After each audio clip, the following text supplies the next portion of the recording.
aytadi men bilan falon joyga borib gunoh qilgan. Qo'l aytadi falonchini urgan, falonchini haqqini tortib olgan. Ko'z aytadi men bilan falon ish qilgan. Quloq aytadi zinoni fahshni eshitgan. Og'ziga muhr urib qo'ydi Alloh taolo uni. Shunda ular aytadi, o'zini terilari ziyoniga guvohlik beradi o'zini. Shunda aytadi terilariga, nima uchun bizga qarshi guvohlik berdinglar?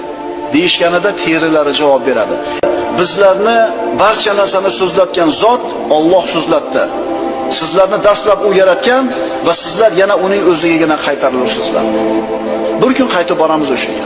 Ammo terini gapirishni tasavvur qila olasizmi? Tiljag'i yo'q, lekin Alloh gapirtiradi. Alloh ham narsaga qodir bo'lgan zot.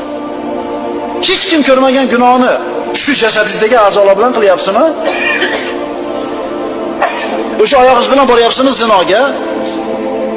O'sha qo'lingiz bilan qilyapsizmi zulmni, harom ishni?